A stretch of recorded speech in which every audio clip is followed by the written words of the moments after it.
Hey,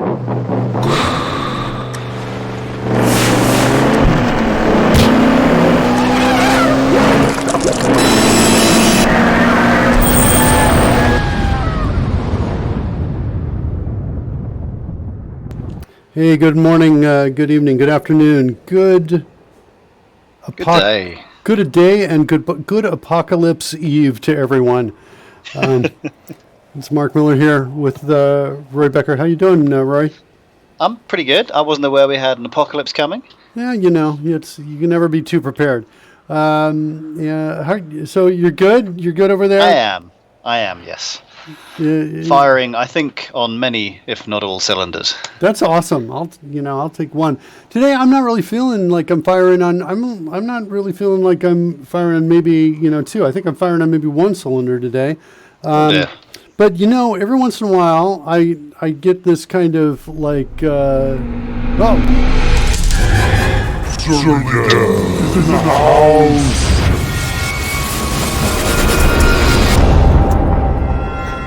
guy is in the house. Surly Dev is with us. Surly Dev, welcome.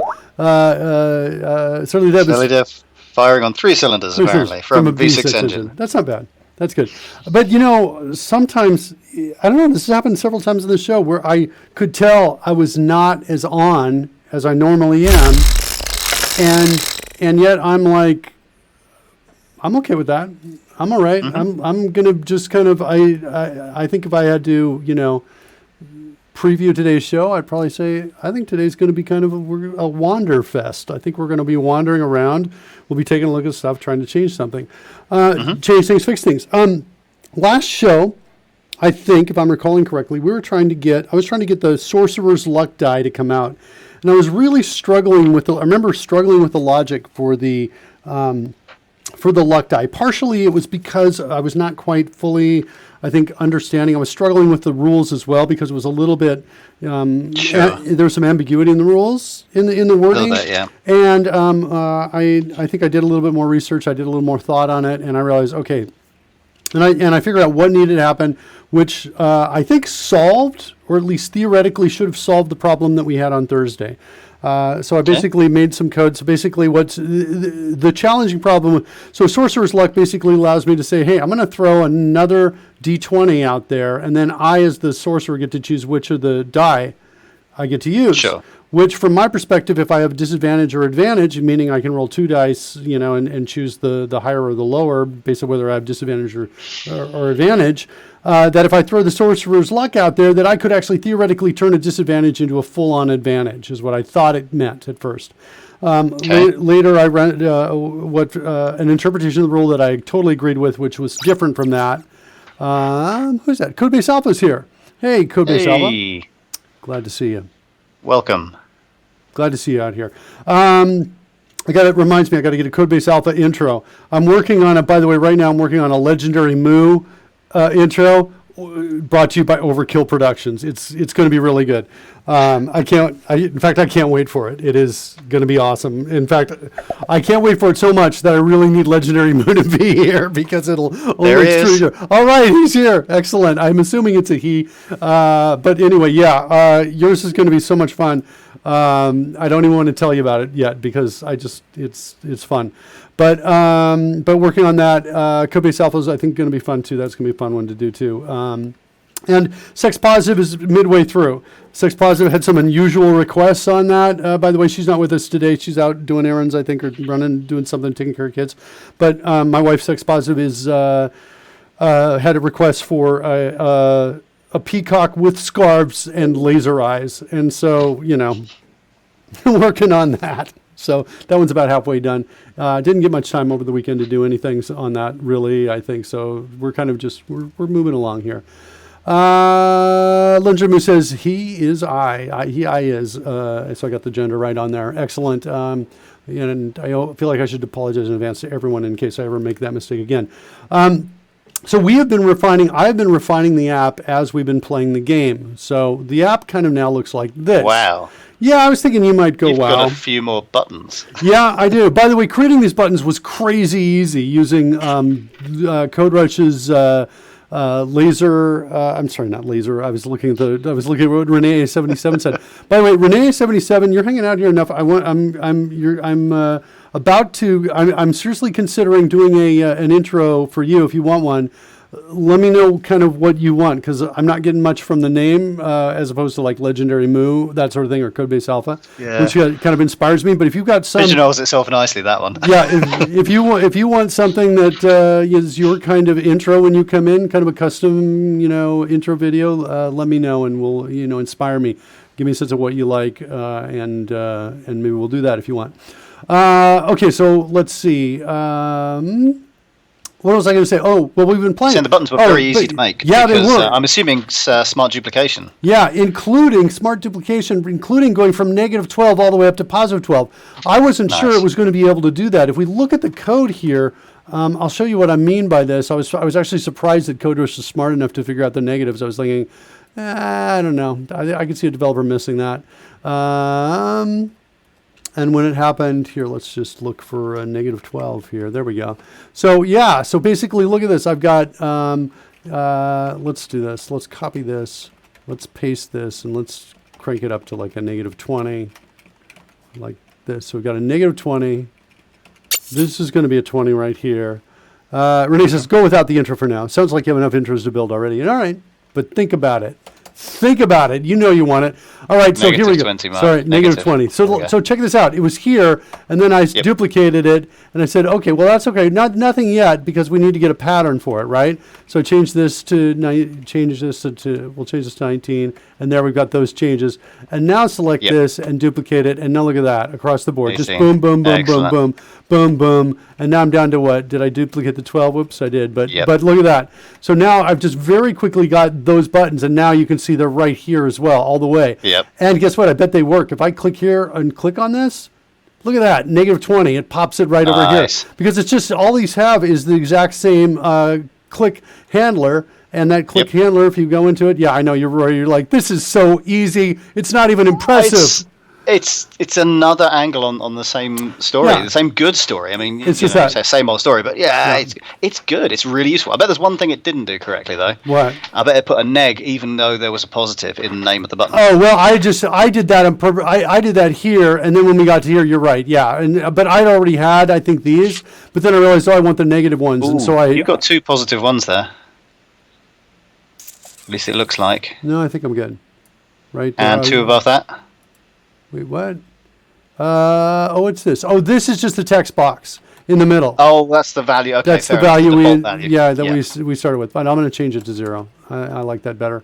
I'm going to delete those extra ones that I added. I really think I only need +12 to -12 in terms of the modifier. This is the modifier. This covers most of them. So here's what's going on. Why are the buttons when I could type it in? Because I'm trying to go fast, right? I'm trying to create a UI that's very quick. Now, ultimately, this is an interim solution. Ultimately, the rules, right, when I do an attack, the DM's going to drag one of my attacks onto the creature or onto a spot on the map, and it'll do an area of effect attack. And then all these values are going to be filled in automatically just from that one drag. However, while we're playing, we're actually rolling the dice here now, and we're doing that over the lives. We're doing that, I say over the live stream, we're not actually streaming live yet, but we're using OBS to do it. And hold on a second. Let me get this so we can see more of these things on screen. Surly Dev says, that's pretty awesome. Wait, Surly Dev said, freak me. Hold on. That freaked me out the other week when I was duplicating some app settings. It predicted a key name for me. Yeah, I really would like more of the freakouts, but we're trying to figure out how to do that. We're not quite geniuses yet in this space. But we're trying to get that, right? Right now it's using a really crude kind of thing, watching what changes you're making, and then making an inference that if you change from one to go forward, then you can also change backwards. You might want to also change backwards as well. I don't know. I was going to say something about this. Oh, I know what I was going to show. See up here, these attacks? When I change players right here, those attack buttons change in terms of what we have. So those are also just kind of right now, I don't know, I guess you could say arguably hard-coded, but I want to call them lightly hard-coded in that the code to do this is in one place. So if I want to change it to data-driven, I got one place in the code. I just need to move it out. So as opposed to spread all over the place and, then we're in trouble. To show you that, I'll show you that code for that. It's down near the bottom of the file. Basically, I just come in and I add a bunch of these right here. So this is the hard-coded. I call this lightly hard-coded, meaning it's in one place, and I can go fix it and change it later. But again, it's an interim solution is what it is. By the way, number 2, when we go in, so what happens is I just add basically, so dagger of warning, the player ID is there's the player, there's the dice, there's the modifier, or any other specific details. Like sometimes it might be a DC saving throw on a particular ability, like strength, for example. So these kinds of pieces go out here, and these determine how the roll is going to go down. And when I click a particular player with a particular ID, we just go filter through these, and grab them. In fact, let's go find that filtering code out there. So since I'm talking about it. Probably just to make the code a little clearer, Mark, if we could close down the scroll itself, because it's on the stream over some of the code. Yeah, thanks for that. I appreciate that. This is why you are awesome. That's the fastest way for me to do it, but it causes a reload. It's slower for you guys to bring everything in.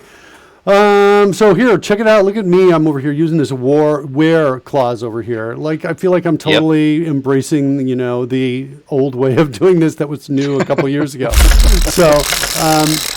So basically we go in there. We're just basically filtering out the player actions. And then we're going to call, we're going to add a new child to the stack panel, and we're calling build shortcut button. Build shortcut button basically comes in and also creates a rectangle underneath it that's thin with a red color. I have not done anything with this, but I wanted to make it so that when you clicked one of these, like lightning lure, in addition to changing everything, it give you an indicator that you just clicked it by highlighting it red underneath it. And then if you changed any of these, we would lose that. I kind of wanted to work on that today.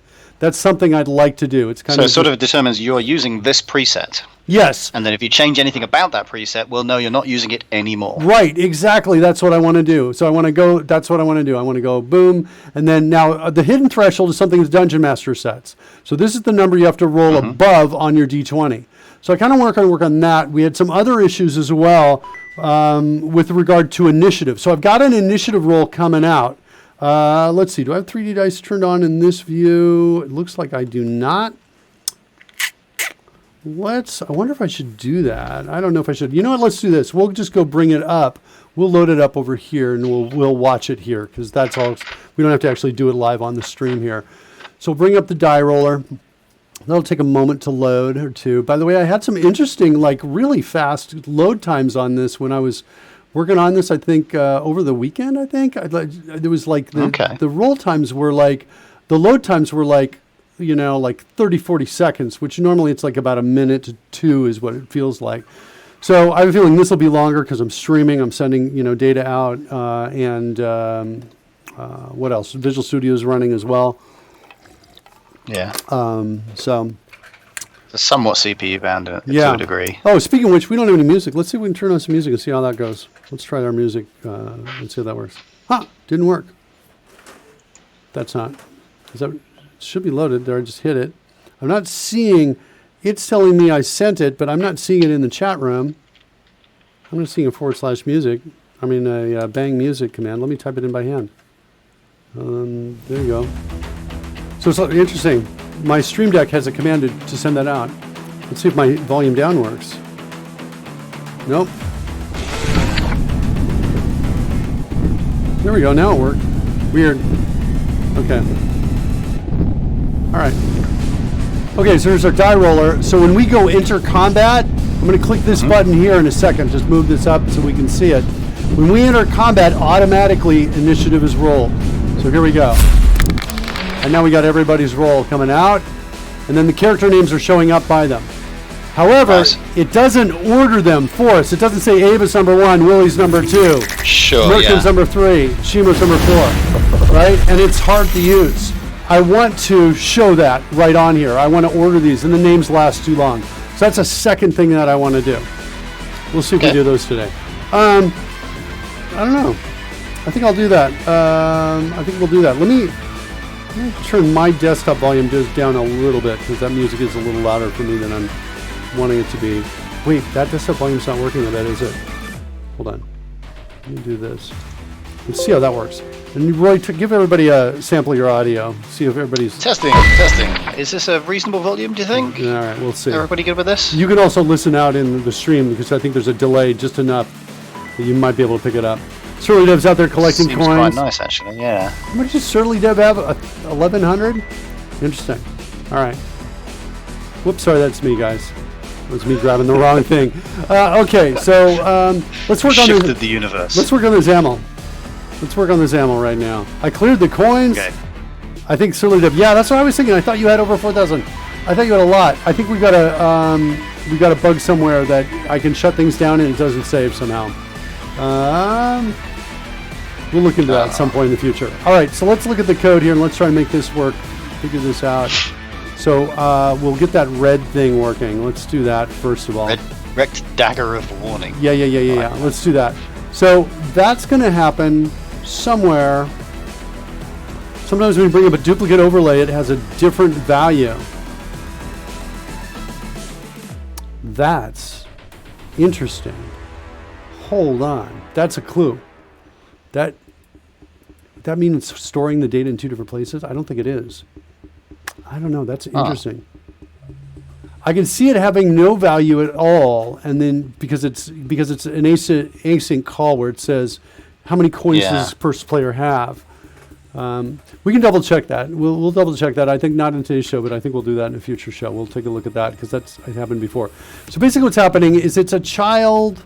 The rectangle is a child of the individual button. What are we adding to here? Word rectangle. Hold on. Are we actually adding the rectangle as a child of the stack panel?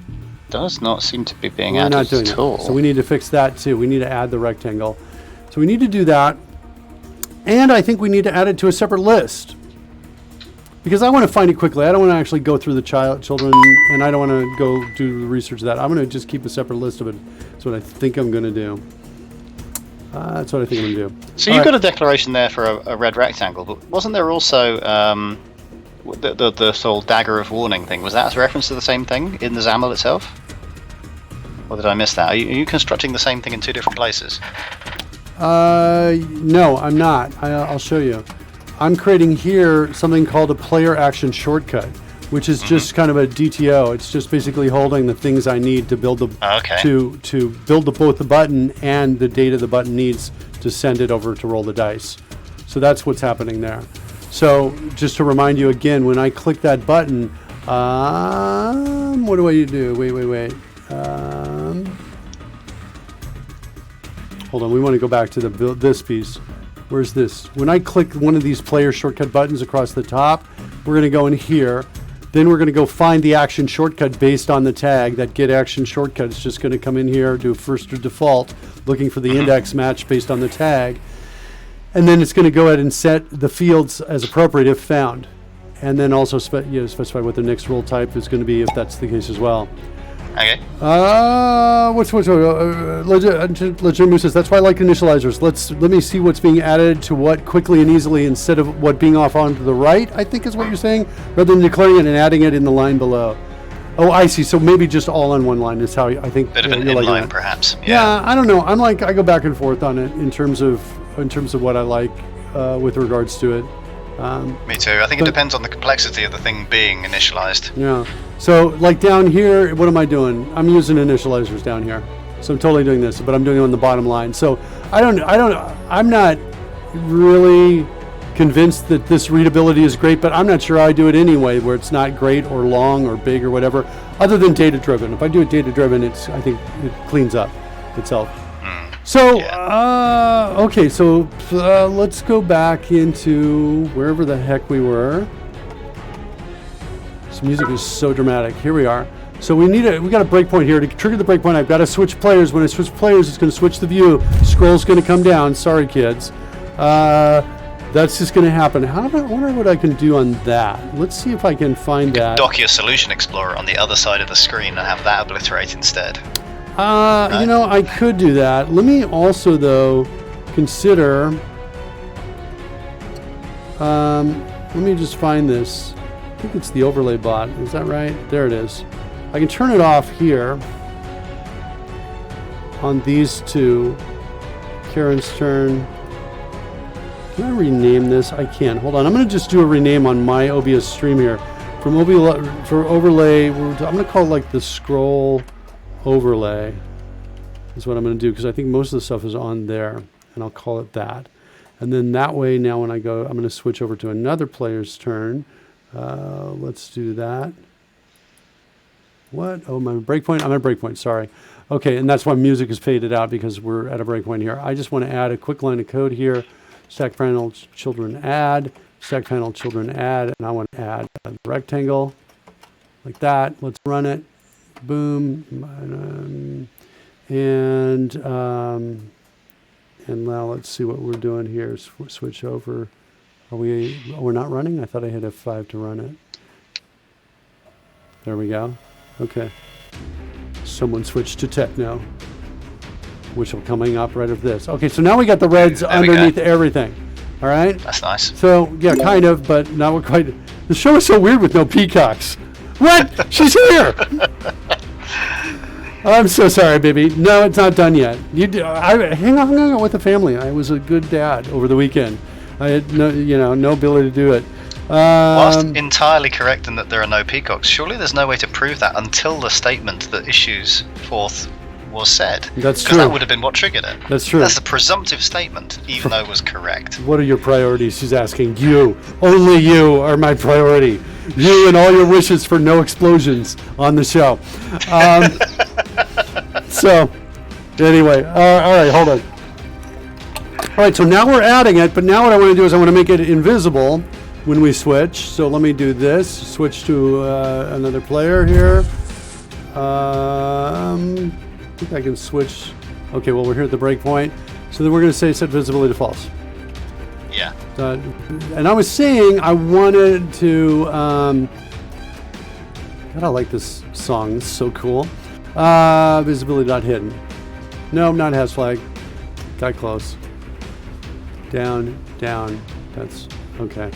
All right. So there's my hidden. That's just going to fix that for now. I guess I'll just run it. I was thinking I was going to add I was going to get a list of rectangles and hold on to them, and I was going to clear them before I do it. Like a ninja, Will sneaks into the room undetected. Huh. Because we're at a breakpoint. And he might have actually escaped because when we started, I think, changed it. We changed I think what happened is Will's fired, but then this one fired because we had two different scene changes is what I think is happening there. Let's go back over. And yet Will also makes the presumptive statement only proven by the execution around the statement itself. Yeah, isn't that awesome? It's kind of like we're doing these people who are predicting the future. Yeah. Maybe they know something we don't. Yeah, it is the sex positive show. I mean, it is the sex positive show. I looked over at sex positive things as I said. It is the Schrodinger's cat show. Is what this is. Schrodinger's show. Yeah, Schrodinger's show. So Will's on a mission, covert mission. Okay, so yeah, let's go ahead and do it. I'm going to set a breakpoint here. I'm going to add those rectangles so we have those indicator rects, and here we go. We're at a breakpoint. Let's come in here. I'm going to copy this to the clipboard, and then I want to create a new list of what's on the clipboard, like that. We're going to call this our known rectangles, highlight rectangles. Maybe we'll call them that. Highlight rectangles. Should be the sex positive show. I was just thinking, who would say that other than, sex positive? Six rectangles. What's going on with the underline? Why don't you like it? What's my warning? I know it's not going to execute, but I don't know why it doesn't like the code. All right, fine. We're going to do this, I guess, for now. See, I don't like that. This is where I want CodeRushed to help me. I want CodeRushed to say, you know what? I'll add it for you automatically at the end of the whole thing, is what I wanted to say. But you know what? We're going to do this instead. We're going to do this. We'll say, hey, look. If... It's okay. We can make the code work here as well. So SN, like that, is going to use what's on the clipboard and paste it in and give me that. Then I'm going to say NINST for new instance, like that. And it's going to be this. Yeah, I don't like this, Rory. I'm not a fan. No? Yeah, I don't. It's doing this all the time, and I'm always deleting it. It's like, I want this smarter, better. Can you mark the time and somehow help me out on this? Then I'm going to come down here and I'm going to say dot add. And we're going to add in that rectangle. Should I make this actually, hold on. We haven't started anything. We could change this a second so I can just get it a little faster. Let's make it a new dictionary of int indexed rectangles. Do I have a rectangle on the clipboard? No, I don't. Let's get that on the clipboard like that, and then use that like that. And then we're going to call that highlight rectangles. Like that. So what? That line's fine, but the list wasn't? Oh, I'm sure it's going to say it's not. Or maybe it is. Wow. Dictionaries are okay, but lists, they're too difficult. What? That's insane. That's absolutely insane. All right, so let's try one more time. So here we go. Just to emphasize what I'm saying, Rory, yeah, I don't know. I'm just not a fan of this. Hey, I'm going to give you everything. And at the very least, I want like an undo to give me the previous the simple expansion or something. I don't know. I just find with these, it's just not helping me out is what it's doing. So let's see. So we're going to come down here and then we're going to say add on the highlighted rectangles. And then we're going to say basically we're going to index these by the index and the rectangle like that. Okay. All right, cool. Then so we've got ourselves run. A list of stuff. Well, a dictionary of stuff. Yeah, then I'm going to run. Yeah, there we go. Now it gave it to us. It did it. There we go. It got it. Okay, let's do that. Let's do one other thing I want to do too, because I want to be smart about this. I want to go to I want to go find where my player changed. I think no, wait, it's tab changed. Tab. Don't I have a tab change here somewhere? Tab control player change. I was looking right at it right there. Okay, right there, and then I want to set that to null here. Is what I want to do. So I do that, then we're going to build the pieces based up on it. Then when we build it, we'll create it for the first time. Then we're going to have it. Okay, so let's run with that. Then I want to go into the player shortcut button click, and here's where I want to go emphasize it. So the breakpoint here, let's go look at our code, look at this thing running. Oops, I thought I hit run. And so now we don't have the reds underneath anymore because they're invisible. Okay, so now I'm going to click one of those like Chaos Bolt. We've got this, and now what I want to do is I want to say, I want to call the function that says highlight player shortcut, like this, and I want to pass in the button tag, I think, is what I want to do. Like that. Let's declare that. I think I hit the wrong button. Let's declare that. There we go. Declare method. Fine, I'll put it there. Shoot, I wanted this to be, this is going to be a number. So I wanted to cast it to an int. So CI is going to give me the casting code I think I need there. There we go. And we'll change this to an int here. We're going to call this index like this. So then what we're going to do is we're going to go to highlight rectangles, check to see if it contains this key, index.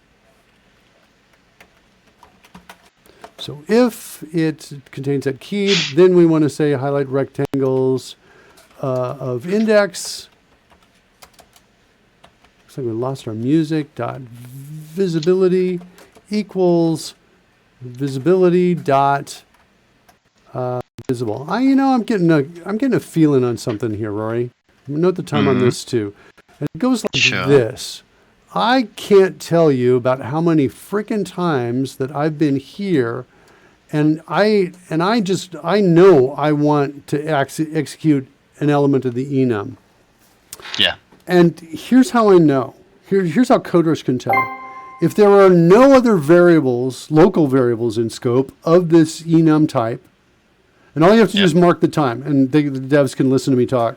If there are no other enums of this type in scope, either properties, variables, parameters, whatever in that space, right? Then by all means, I almost think we could get to here and we could say visibility equals and get to almost maybe here. Right? Well, yeah, it feels like if you expand a template, which is just the assignment operator, and then on the left-hand side of that is a thing of type enum, then this portion of the enum with the period could be put in place, and then the IntelliSense / IntelliRush could be invoked to give you the piece. Yeah, I don't know. I'm like at this point where I'm like, wait, I'm already here. The other thing that's interesting to me too is I'm here on an assignment statement. CodeRushed should be smarter and say, hey, only give me the enum elements here. This is actually the higher priority one. Let's fix this first, right? It really doesn't make sense from what I can tell to really show these others. Maybe there's something in there that I'm wrong about, but I don't think so. I'm pretty sure at the very least they should be up at the top, and I should just be looking at those before I go into the others. Or alternatively, maybe pre-filtered for me like that, Yeah. I don't know. I just feel like every time I'm like, what? This is not feeling right. Well, given the sheer number of times when you're assigning to an enum, you want a value of that enum. Surely, as you say, the values will be the things put front and center. Then maybe with an option to, find extras or find additional, for those few cases where you need those. But most of the time, I would say high 90s%, you just want the values of the enumeration being the obvious ones. Yeah. I totally agree. Okay, so let's do this. Let's do declare method. Pop this up over here. What do we got out here? I missed a couple things. What are the numbers and squares at the end of the lines of code? As CodeBase Alpha is asking. Those are good question. The metrics. And so right now we're looking at maintenance complexity, which is a metric. I guess you could argue I essentially invented out here, which is like it's somewhat like. It's a little bit like cyclomatic complexity. Cyclomatic complexity checks branches. Maintenance complexity actually looks at everything, and everything's got a point value based on the complexity of it. So you could have a single statement, but it contains like a fluid interface, and it contains many pieces to that, which is still structurally one path. So your cyclomatic complexity wouldn't rate that necessarily very high, but your maintenance complexity would. And this boils down to, well, you look at the code, how easy is it to understand for the purpose of moving forward? Yeah. And there's a lot more code involved in that doesn't get picked up by complexity. By cyclomatic complexity? Cyclomatic complexity, that's the one. Yeah, so those are metrics out there. You can choose your own. You just basically can click on them. You can show whether you want to see them or not. It's somewhere one of these buttons up here. Let's see. There it is, M for metrics right up there. All right. So that's that right there. By the way, we recently fixed a perf issue with code places right here. So you can see that I've got code places. That's this piece off to the side here. We found that on really, really large files, there was an interesting WPF related bug where essentially measuring all of the items was occurring, even though the items are essentially virtual items. So it was destroying the virtual aspect of the code places feature. That I think has been updated and is out, and if not, it'll be in the next release. So if you are playing with this and you are noticing any perf issues at all, let us know, and we can probably get you a hot fix, and or it's going to be fixed in the next release. So, okay. So by the way, check this out. So with the code we did so far, we hit chaos bolt, that underlined. However, if I click anything else, we'll probably hit the breakpoint. But if I just run it and do nothing else, hitting run here. What's going on? Do I have numlock on? Is that why run's not working for me? That was it. Okay. And so now we've got this problem, right? We need to clear all those out. So click lightning lure. This is the method we need to fill out right in here is what we need to do. So we'll just run in there. And what is it? It is this piece right here. What do we have? This dot keys. Is that what we're looking for? No, wait, it's not the keys, it's the values, because the values are the pieces I want to do. So I'm going to take highlight rectangles.values, cut it or type in FE for each right there. There's all my rectangles in there, and now I'm just going to make them all invisible. So rectangle.visibility is equal to visibility dot, see what I'm doing? I'm hitting too many keys. Dot hidden is what I want it to be. And that also, so this is also interesting to me. I was here, I hit H. I don't know. Is it crazy? I want to hit enter here and have it take it and have it take it. Now this is ours. Let's turn off ours for a second and see what Visual Studio does here. Let's turn off IntelliRush for a second and see if we have a problem. So well, okay.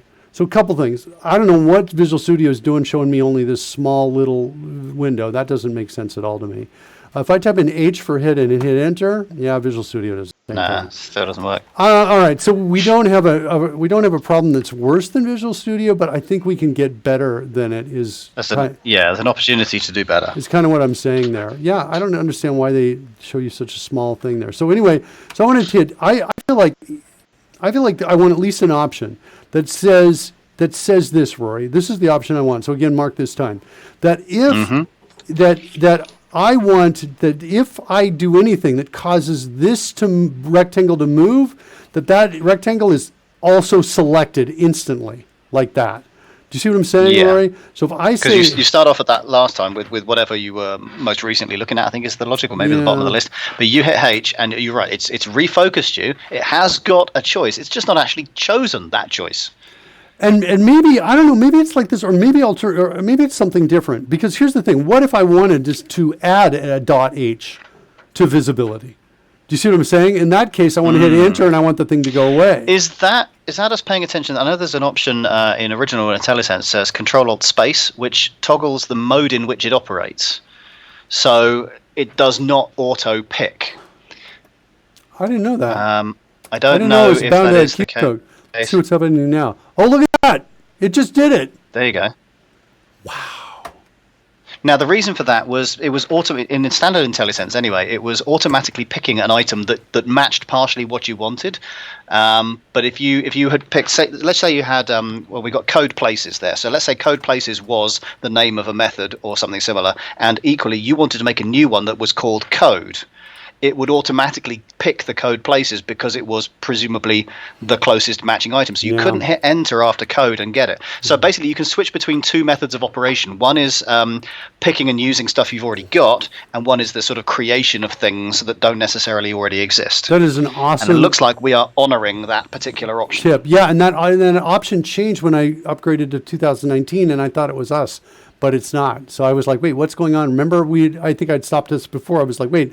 Yeah, I felt like I hit it and it didn't, go back and look at the video of that. But it was like, and the dev said, no, it was working correctly. For those who are curious, I believe that's on the toolbar at the top there. To the upper right-hand corner, there's one, how to navigate. There's a little paintbrush. If you go, actually on the toolbar, a little paintbrush to the right, further right. Right, that paintbrush. Now, 3 more to the right of that, sorry. That one. Wow. That's the function we're talking about. Okay, kids, this is why Roy's on the show. Okay, he's a genius. The kid is a genius. Control-Alt-Space is the default keystroke for that. That is awesome. Okay, cool. So good. So they fixed that. So that was also kind of an interesting UI kind of thing, where they went forward thinking it was going to work, and a lot of people said, "What are you doing? Right, for this style of development, it doesn't work." And they went back and said, "Okay, we'll give you an option to switch back and forth," which is like an okay solution. But I feel like somewhere in this, discoverability is very, very bad. Well, that's true as well. But I feel like somewhere in this, there's a better solution. But I'm just not sure what that is. Okay, so now we're getting closer. We have this now. So when I select these, right, they change and it highlights and tells me which one it is. So I'm feeling pretty good about that. I click over here to another player, and they all clear just like we wanted. They're gone. It feels pretty good to me. And now, though, what I want to do is if I come in here and I want to change anything, now I want this to clear is what I want. So I need to go find my... I don't know if I actually have an event handler on my damage dice. So let's go look at that. So we've got this new code... So just before you do, Mark... To what degree do you mean anything? Because there's a lot of elements on that screen. Do you mean everything down at the wild magic and the bent luck? Or do you just mean the hidden threshold line and the one above it? I mean this one, the modifier, use magic, I think maybe, because that's one of the pieces that's set by this. But definitely these two. These are the two pieces. When these change, we should clear this. Okay. But they should only do it when when they're being changed by a user, not by being changed by one of these button clicks. See what I'm saying? So that's potential for an infinite loop there that we need to avoid. Yeah, that's kind of what we're looking for, and or other problems. So let's go see what we've got here. So I'm using a relatively new CodeRushed feature I really like a lot called Jump to XAML Element right here. And then that just, even if we're in code behind, it shows us all the XAML elements that are out there. And I'm looking for like something that's a TXT. I thought TXB for text block. What am I calling it? TXT. Do I really have these unnamed? No, I can't. They can't be. Modifier. So that's not helping me, is it? What's my prefix? TBX. Okay. So let me use that prefix. TBX. I guess there we go. So I'm looking for damage dice and modifier. Those are the two pieces I'm looking for. So unfortunately, damage dice has no event handler, but we can do that with edit and continue. We can't do it now, but we can do it at a breakpoint. So I'm going to come over and I'm going to set a breakpoint, I don't know, right here, and we'll just clear it. Go ahead. What do you want to say, Rory? I was just wondering, at the moment you've got maybe 2 or 3 pieces of UI that you'd like to attach to, for this event's purposes. I was thinking about some web development I was doing a little while ago, and the way that things like jQuery can sort of reach out and use selectors, and they go, please find me all things in the DOM. I think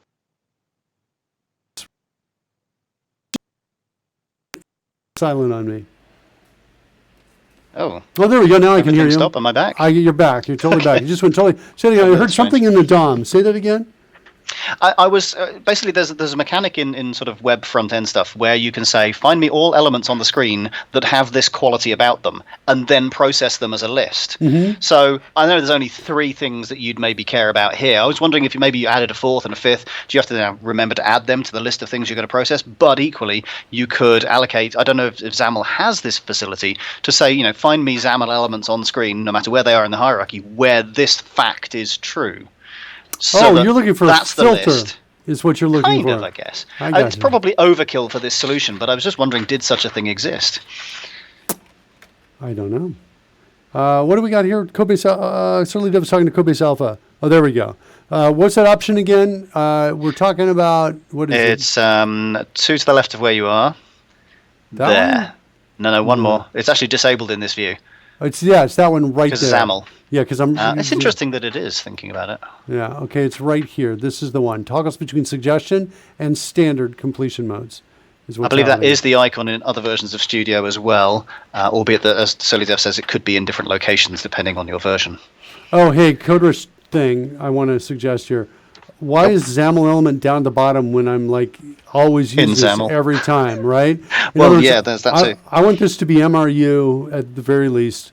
And I think maybe I kind of want this across the board. So mark this. This is like a kind of a longer term suggestion, but I want everything that gives suggestions to be essentially MRU for at least the top N number of elements. So I want that to be configurable. So 3, 5, whatever the user picks. So I have my MRU list, and then everything else underneath there is alphabetical underneath it with a line between the two. I think I want to do it like that. And I don't think I want duplication. So in other words, if I've got XAML at the top, I don't want to see it alphabetically in the X's near the end. I think. Okay. But I can flip on that. Okay. So I want that. That means I want it in the jump to. That means I want it in IntelliSense. I want it everywhere. I want a clear delineation between here's what your MRUs and here's alphabetical, so we can see those, can quickly find those. And similarly with this, I want I want it to know, I want XAML to be up at the top because this is what I'm picking all the time when I'm here. So TBX again, that's our filter. My modifier was, I think, the second piece that I wanted to add a text change to if it didn't have one. It doesn't have one, so we'll add that. So we'll say text changed, like there, and we're going to add a new event handler to it. There we go. And so now we've got those pieces out here, and now we can run. I think just because I like to keep running on that. Can we let's see if music works now that we've kind of started up. Hey, it does. Cool. Nice. How extensive are the templates available for out of the box for XAML controls? I'd say pretty extensive. Let's talk about that now. If we come out over here, well, extensive. I was thinking extensible, but you're saying how vast are they? I would say they're medium level of vastness on there. Those are my units of vastness. I'll show you what we've got here. If you go into code templates, and here's the XAML right here, so you can kind of see what we've got in here. So there's things for basically bindings, comments, elements, and properties. Styles and templates as well are inside here. Why is this one disabled? What's going on with my S's? I'm not sure if that's intentional or not. Why that's one's cleared. So, for example, and also there's one other thing that's going on here. So, for example, for properties, if we come in here, we basically got something, a template that says numprop, followed by a number 1, followed by num2. Seems a little obscure. We go up into 1 digit, we see numprop, followed by the number 0. Okay? Now, what's that? Well, if we go into template name variables, we go to here, we go to numeric properties. These are the numprops. So basically what that means is I can specify the letter H followed by a 1, 2, 3, or 4 digit number, and it'll say height equals, and then in quotes, that number. Okay? Nice. So I can just add my numeric properties here as I choose to do that. Also, I can put up my dependency properties because there are other templates as well here. So if I find templates that are working with these, I can then use these as well. One tag controls are here, and paired controls are here as well. Nice. Hugo. Hey, Hugo. How's it going, man? Please change the music to something soothing. Says play a goodie. I don't have soothing yet. I'm going to reach out to Carl Franklin and get your soothing music in there. We can also just shut it down, kids. I'm soothing, says Hugo. Hugo's definitely soothing. He's got that cool music. Some of the music went off. I don't know if somebody, I can see if somebody, oh, we're at a breakpoint. That's why. Music's in the cafe.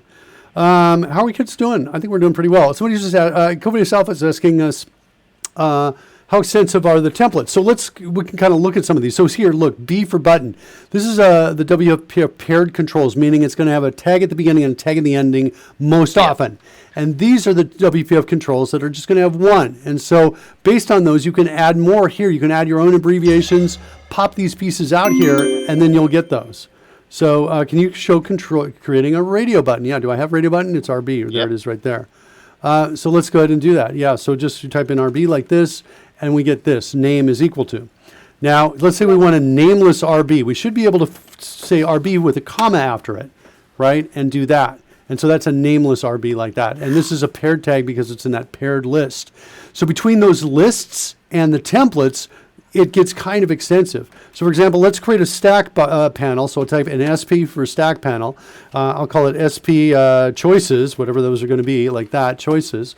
Come out here and we're going to say, why is this name underlined? Do not find any elements to update. Well, let's keep going here and see what happens. Let's inside here, let's say RB like that. And we're going to say RB 1, I don't know, like that, or choice 1, maybe like that, choice 1. And what are you really, you're not really going to do this? Am I in the wrong, maybe I'm in the wrong spot here. Oh, because I'm in tab items. Tab item doesn't allow for things other than tab items, I assume. Yeah, let's go into, hold on a second. Let's go into another page here. Smacked into the breakpoint. Michael Jolly's here, got in through the breakpoint. There you go. I was wondering why that didn't happen according to plan, but yes, you're right. We're stopped at a breakpoint. I can maybe do it in history, maybe. I don't know. I was just trying to find a space where I could do this. Let's just do it outside. We'll do it outside, or I guess I'll do it here. I'll do it on Dungeon up in front of attacks here. So let's go do that. Let's come in here. Let's use that CodeRushed feature. Jump to XML. Now it's on top. I'm not sure what's going on. Okay. I'm thinking the two things that were above it aren't applicable now. Yeah. Let's see. I want the SP attack dice stir is what I think I want. That's the stack panel. And so we're going to come up here. The die roll is there. We're inside of the dungeon. And let's just use selection crease to see. Yeah, it looks tab item has just got that one child. So we're going to come right here, and now we're going to paste in what we started writing before. So there's RB1, choice 1, and then I can come down here and do RB again, and say, RB choice 2, like that. Put like a 1 next to here. Why is that like that? Oh, is it? Let's go see what's happening here. Yeah, no, that's working. I don't know why it's not indented out there correctly where I want it to be. There's a 1 there, and we'll make a 2 there, and then we'll use selection. We'll use duplicate selection, so just shift enter. Once you've got 2 examples, that is the way to go. Yeah. Right, and we'll build a bunch of those, and then what's happening out here, I didn't bring these out here, but they're being built right here. So like that. So it's pretty fast to... It's not bad at all, is it? To build these things. Also with regards to grid, so let's say we wanted to create a grid inside of here. We just type in G and then our dimensions. So like 3 by 4 or something like that. and then it's going to give us that grid out there like that. It's not, just note the time on this. I have to hit Control KD to get the indentation right. I think, well, wait, I did, and it didn't change it. Hold on. Control KD. Interesting. Is this possibly because we're running for some reason? That does seem a little strange, but it's weird. Maybe, I don't know what's going on, but it looks like it is, it doesn't look right to me. And I have a feeling that CodeRushed is maybe trying to get it to indent correctly, but it's not indenting for whatever reason. I don't know what it is. But anyway, that's it. So we can do that. We can build those pieces out there, add the buttons in there, whatever we want to do. Want to create a button, it's just the letter B in the space, like that. If you Hugo confirms cannot format document when running in VS. Strange, but apparently the way it is. It's a VS thing, maybe. All right. So you've got that. You've got selection increase as well. So we can come down in here, use selection increase. So check it out here. Selection increase grabs just up to the quotes. Again, grabs the quotes, grabs the property assignment, the attribute assignment, grabs the whole piece. Now grabs all the siblings. Again, I'm hitting num plus or Control W, grabbing siblings. So the great thing about this is you can just keep hitting it, following one end or the other, right? Yeah. I'd usually follow the start of the selection, and you can be pretty much assured that the back end of the selection is appropriate for what you've got selected. So you don't have to look at both ends. You don't have to span your gaze that far. It's really good. All right, Roy, mark the time again. This is a busy show for you because this is also something I've thought about and never said. Okay. I feel like here, right now in this scenario, where I have selected from stack panel at the bottom to stack panel at the top, we can't see stack panel at the top. We can't now, no. But I would like to know that. I want to see it. So if I just do this, what I feel like I want to do now at this point is right up here near the top of the screen. And same thing with the bottom, so in a second. But at the top of the screen, I want to see a little pop-up window with the frickin' code in it showing me this. You want a little code preview of both ends when you can't actually see the end on the screen. On either end, either top or bottom. I totally want this. I want it to be smarter. I want to be, because it's going to answer the question much faster whether I've gone too far or not. Because otherwise, now we're like, here, how do we see the top? I got to go scroll. Right? Or if I know the shortcut for swapping the caret with the anchor, I could hit that, but nobody knows that shortcut. I used to know it, but it was... Any benefit to doing that when you haven't used selection increase and decrease? So maybe somebody has selected, but they didn't use that for some reason, and they've scrolled off the bottom. I'm going to say no. I don't think so. I'm going to say I don't think so. I do not think so. Maybe we could have that as an option, but primarily this is super important for this feature. Anyway, I'm just selecting this. I'm going to delete all this because we don't need those. That's just to answer that question. By the way, ask CodeRushed questions anytime. Between Roy and I, we've got a pretty good sense of what's happening. Okay, so now I've got these pieces. Now I want to go set a breakpoint in there for the change piece when these change, and I also need to know when. Hold on, I want to go grab. I want to find my first or default on this call. There it is, right there. Get action shortcut. When I find it here. Okay, here I want to set a variable changing internally is what I want to do. So I'm not at a breakpoint yet, but let's, did I get the breakpoint right? Okay, we're good. So first thing I want to do is I want to create a setting internally field variable like that, copy that to the clipboard, and then I want to come down here and say, hey, if we're this, then we're going to get out like that. Copy that, pop the same thing down here. Then otherwise I want to say, clear, what is it? We call it clear.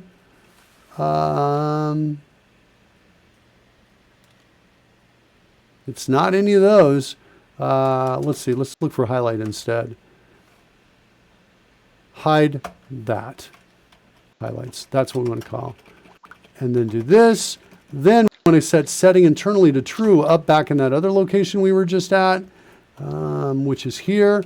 So we're going to say, so here, this is, watch how quickly this is. So I've got this on the clipboard, right? So I'm going to type in ST like this, set it to true. I'm going to select the code I want to wrap around with the try finally, hit the letter F. Then I'm going to type in SF down here for false. That's how fast it is, right? Nice. Super fast using the templates to get what you need there. Okay, and I think that's all the change I need, and now I can just run it, and now we should be good. So let's run it. Clear that breakpoint. Did I clear it? Yeah, and running. And so now, there it is. Make a change, and it goes away. There Very it good. is. Yeah, and I think we're kind of done. Hey, that's good. Okay, good. So, And the UI is so simplistic. I mean, that little red underneath there shows you exactly what you've got highlighted, and you know that you don't have to go and check the rest of the UI to understand the current settings, right? Right. And it's cool too because I can come in and make these changes as well right here. So the modifier is going to come in from that character, whatever that is. So that's what's happening here, the modifier. Notice it's not saying plus on here. We should probably make that minor tweak right there in that case. But if I change it hitting the buttons, that goes away, just like we thought. We come back and click it. There's the 5 again. Clicking here doesn't change, but that's okay because this is the hidden threshold. Clicking here doesn't change, also okay. Uses magic, I was thinking maybe we should do that. Yeah, I think we should do that. The uses magic, I think we need an event handler for as well. Minor change, but I think I don't want to do it because I think it's going to bore me out of my mind if I do it. Let's see if I have. Yeah, I don't have anything on there. We'll go ahead and do it. We'll do it quickly. We'll come down and set another breakpoint in here. Something like this should get us to the breakpoint. Just a quick click up here should do it. There we go. Let's come back over here. We're going to say, what is it? Checked changed or something like that. Changed. Here we go. Tap control. Bring up only the events. And what do we have under changed? Really, it's not going to help us like that. Clicked. What is it? Click checked. There it is. Checked and unchecked, I think. So we'll say new event handler there. And I guess we're going to do an unchecked as well. And I'm just going to come down here as well and use the same one. And then now we're inside here. We're going to do the same bit of code right here. And I think that's the only change we need to do for that. Let's see if I can remember what the second piece is. I'm not remembering the other piece we needed to do. Oh, it's the +5 right here for the modifier. So it's when these are clicked. Mark, Right. I love the sequence you've just gone through. It started with you declaring you weren't going to do it because you'd bore you out of your mind. However, what you had there was a kind of a visceral memory of what things were like pre-CodeRush, because you then went on to use a bunch of features of CodeRush, including the filtering down of the IntelliSense that's available through IntelliRush. And effectively, I'm pretty sure you got the whole thing done in less than, 40 seconds? It wasn't bad. Something like that? It wasn't bad. I can't tell. Do you have to go, buddy? I feel like you're like jumping in. No, I'm good. I'm good for just now. All right. But I just love that this is an example of what you can do when your tools are that next level. Yeah, well, that's what we're trying. I don't know. I feel like I hear you saying that, and I'm on board with the spirit of what you're saying. However, as evidenced by the show, my version of next level it's not here. It's the things we're talking Fair about, enough. right? We should always shoot for better, but there's no harm in recognizing where we've got to. Yeah, I'm trying. I'm trying to reduce friction everywhere. That's what we were trying to do here. So, all right. So now when we click a shortcut, this is here, and we're setting the modifier. So the modifier here, basically what I need to do. This is the line of code right here. I need to change. All right. Let's set a breakpoint here. What's the strap line? Wasn't the strap line coding at the speed of thought at some point? Yeah. Coding the speed of thought was definitely there. And I feel like, to be honest, CodeRushed for Delphi, I think we nailed that. We nailed that in a pretty good way because we had, excellent control of the environment. Visual Studio, I feel, to be honest, over the years, Visual Studio has kind of stepped on some of our territory in a way that's made things a little clunkier. So we've had to kind of, how do we work with, how do we create something that's better than IntelliSense, but that feels just like IntelliSense. So we have to make it work exactly like it, so including maybe the clunky pieces, that sort of thing. So, same thing between templates and the snippets, code snippets that Visual Studio introduced. Anyway, I've got my breakpoint here. Let's go ahead and we'll do this, click this right here.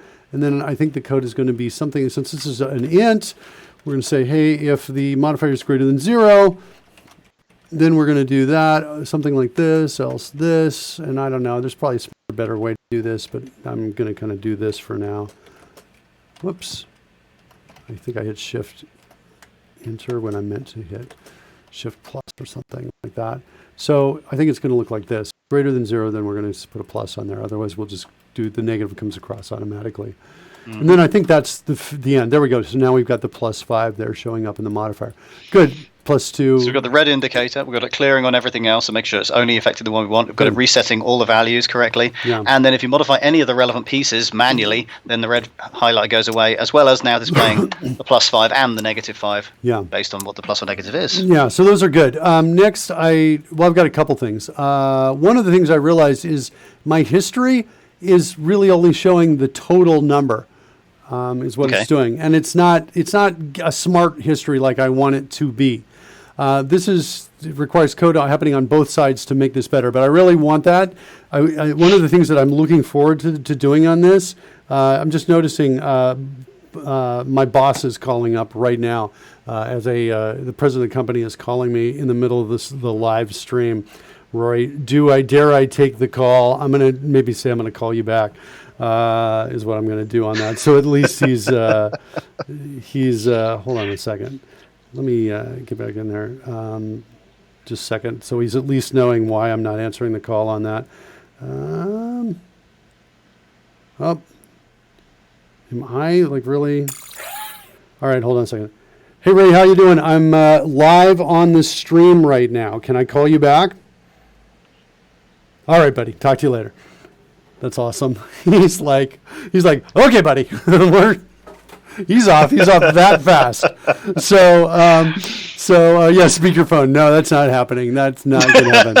It's so funny. I used to do some crazy kind of stuff. I used to code with the guitar and do chopstick coding competitions where I'd have chopsticks and somebody else would be using all their fingers, to write code, see who could write code quickly, write a certain set of sequence of code. And because I kept doing it all the time, I was sometimes confused as the president of DevExpress or something like that, which I'm not. I only do the I'm one of many team leads inside of the company, and we've got folks out there who are building amazing controls, managing people. Lots of big teams of developers out there to create developer tools. But it's funny, all the years that I've known Ray, he's never been the guy who said, I want to be out in front of the, he's always been, so it's so funny when I'm like, hey, live now. And he's like, okay. And he's just off immediately. He's back. So yeah, it's funny. To many, you're the face of DevExpress, says Hugo, and Roy's the disembodied voice. Well, we got a corner in the building is what we got. Yeah. So that's what's going on. It's a pleasure to be in the building. Yeah, it is. Glad to be here. So history, I want to fix history. I don't know if I'll do that today, but I also want to fix what happens when we enter combat. So when we enter combat, you get, whoops, that was exit. Entering combat there, and then we have the roll up here. So this is one of the other things I wanted to fix, where I wanted to kind of get these. And, and I was like, really, do I want to go... I was asking myself the question, do I want to create a sorting algorithm? Do I want to do a sorting algorithm, sort these, and then put them in the list? I think the answer is kind of yes, but every time I have to do this, I'm like, oh God, because it's bubble sort, what's my sorting algorithm? So much argument over all of this, and I just want a simple, fast solution is what I want to do. So, Sure. So I'm not sure exactly what I want to do on this. I think what I want to, let's see if there's something in JavaScript that makes sorting like an array easy. Let's see if we can find that, and I bet there is. Sort array like that. Let's see if I can find something. It sounds like you're doing this too. Yeah, there is a sort method on array. But I want to pass it in the function to use because I've got a complex data in the array. There, compare function. That's what I want to do. All right. We're convinced Roy isn't real. He's the AI voice of the bot, basically Mark Jarvis, and Nice. And I built into him an inability to stay forever because, otherwise you would just know he's a bot if he stayed forever. We've got to make it believable, right? Yeah. He is very real, says Surly Dev. So Surly Dev, are you from the UK? I'm trying to get a sense of where he is. Okay, so you. Yeah. All right, cool. I've met him. He's also very real. Okay, cool. When he shows up, do you get to hear the same sound effects as when he's doing the show, when the show comes in and he's doing it? I've yet to prove that since you gave the fanfare in the first place. All right, looks like the music is not working. I think we need to reload some overlays. Let's see if doing that is going to do the refresh we want. Meanwhile, I want to let's find the right spot to be in before we start, doing the sorting and everything. Let's see. Sure. Diceroller.ts. I might have to go back. This is the thing I was talking about at the beginning here. And when I was talking about how to solve this, and basically what I did, I still think there might be a bug here. I need to double check this in a lot of different scenarios.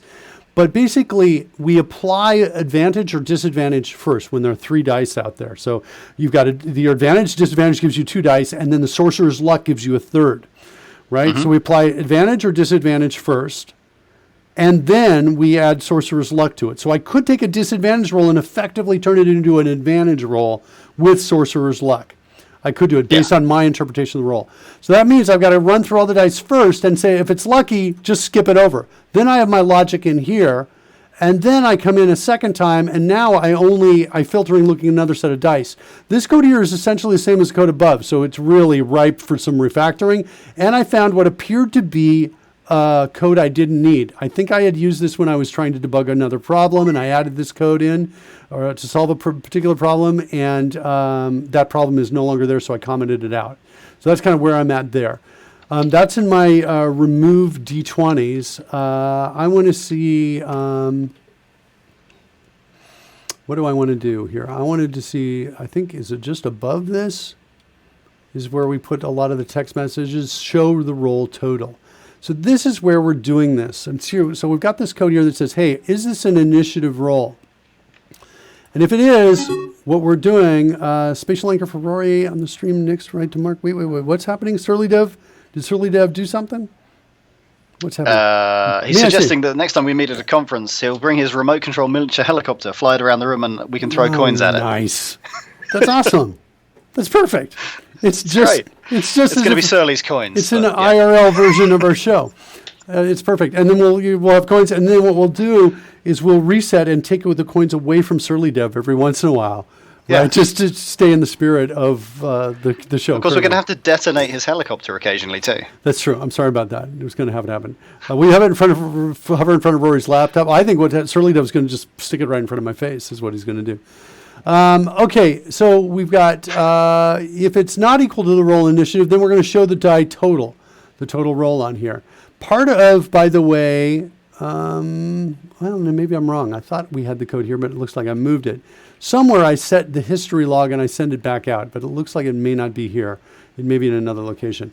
So what I kind of want to do here is I think I want to, let's go else and see where else this is right here. Hold on. Certainly record that in my voice recorder too, and it will play as I walk up behind you. Nice. Michael Jelly says, absolutely. I'm totally into streaming for the friends and having fun. Most of the time, it also includes code. Wait, is that in Hugo's response to something earlier to Michael? So Hugo was saying, may I say the work and stuff on the stream is fun, but hanging out, interacting, and the camaraderie is absolutely the best part. I gotcha.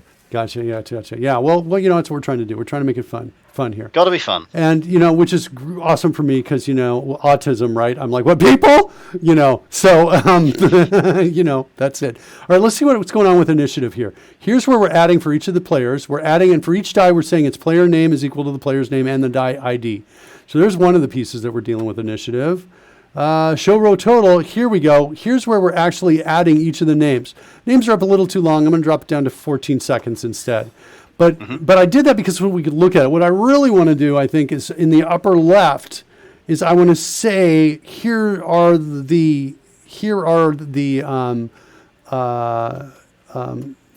all of those initiative results.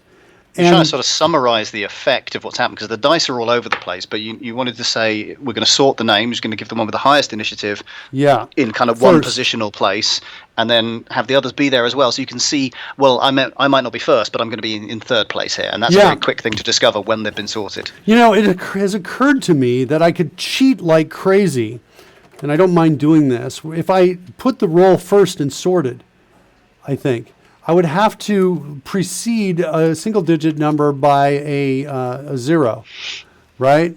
But I could do that, sort in reverse order by string, and I could just get a list of strings with the player name right here. So player name goes like that. That would be a way to kind of cheat, right? To show the roll. And that way I wouldn't have to hold two different things, sort by one, and create this compare function, which I'm a little like, oh, how do I do this? I need some sample code to get my way through it. That's a cheating way. I guess I've just talked myself out of cheating since I've realized the better way to do it is to do it, is to hold on to something here. So I think am I going to create a class with 2 pieces of information in it, the role and the player name, and sort them? I think I'm going to try and do that. Okay. Or shall we cheat first? I'm going to cheat first because I think I can get something on screen faster if I cheat, and then later I can come back and fix it. So we'll create the string right here.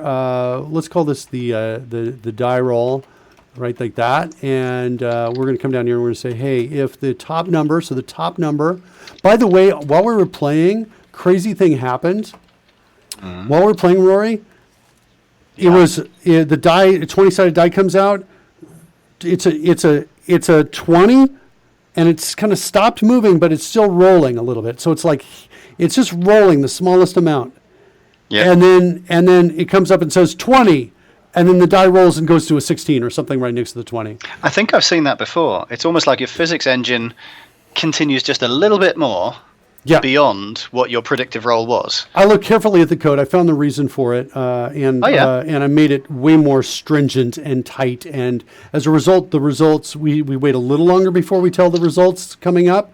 But I was only checking for X, Y, Z velocity. I wasn't checking for angular velocity as well. And then I found some actual code that did both that was in the original sample code. And I realized, I was loose and they were tight. And so I used their code instead, switched over to using that code, which made more sense anyway. I've got a break. Yeah. I've got a marker here. It's like is finished, I think is the call. Like that. Yeah. This was my code. I took the norm of the velocity, checked to see if it was greater than 5. Then I said it's still rolling. There is finish call, checks to see if the velocity the velocity or angular velocity is greater than 1, not 5. So they're checking both velocity, angular velocity, and their threshold is 1, not 5.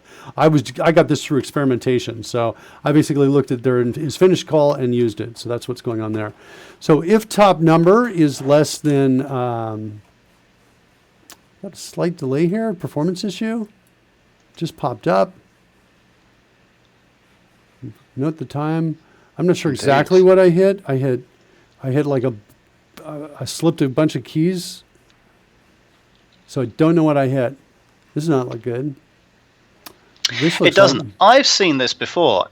Possibly Studio's about to reboot. I've had it close itself down and reopen itself, maintaining the administrative state I tend to keep mine in, which is quite clever. Well, I don't think it can do it because are we in a breakpoint or not? We got stuff running. Yeah, it's not. I've not seen this before. Interesting. I am using a daily build. I just installed it, I think, this morning. So we'll note that as well. With regard to version, I'll check the version number when I come back in, and I'm going to get my logs and send them to everybody. Yeah, it is not restarting. I'm going to start a new. What's my best, cleanest, nicest way out of here? I guess I'm going to close down the apps that are running, that it's testing. Closing down Mr. Announcer Bot. Close down this right here as well. Looks like that's not freeing things up. All right, that is nasty. Yeah, I hit it was weird. I hit my fingers slipped, and I'm not sure if it was over on the right side of the board. I want to say Control Shift Enter, maybe Shift Enter, maybe there's a quote, single quote, the backslash. It was just kind of I hit a bunch of keys all at once, Oh, speaking of seeing things in the background that you shouldn't be seeing, let's give away a copy of. I wasn't going to draw any attention to that. Of CodeRushed. Let's do that after we start up a new instance of Visual Studio here. What's going on here? We're going to close this down. Yeah, so it's not even offering to close. Wait, before we do this, let's see if we can get a little more data in here to help the devs out. Now we know. Yeah, you know. No, you don't know anything. Nothing. This is what my wife would say. You don't know nothing. I'd be like, I know what's going on. What do we got here? Visual Studio, nothing's happening. CPU is low. Memory's kind of somewhat reasonable. Nothing is going on.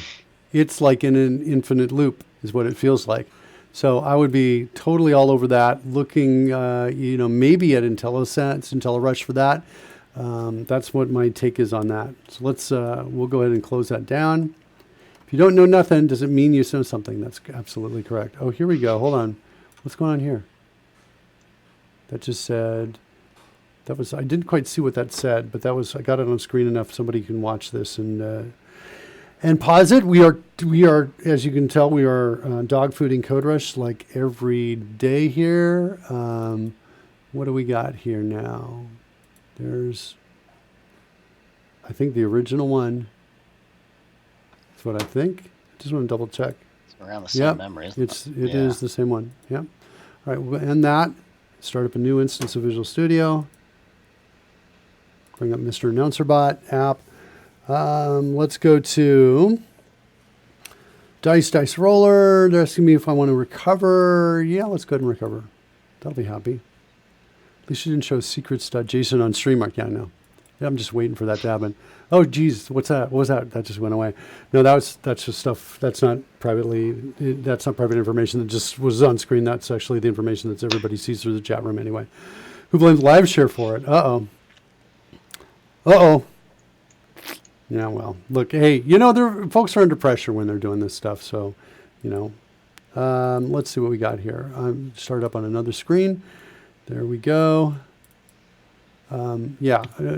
Jeff Fritz is doing an amazing job. That guy is like, I love what he's done with his show and what he's turned it into. It's awesome. So let's see if I can get back to where I was. I need to start. I'm in a new killer instance of Chrome, so we can start everything back up again. Let's go ahead and start that up. I am going to give away a copy of CodeRush. We'll do that right now. Love giving away a copy of CodeRush. That's not bad.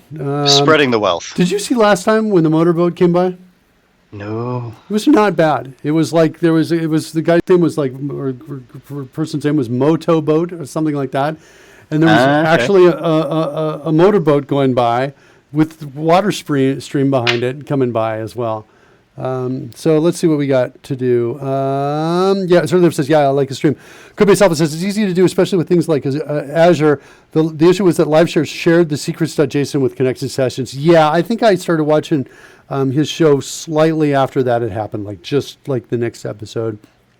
But it's interesting to hear everybody talk about that. And I was like, okay, got to be careful about that.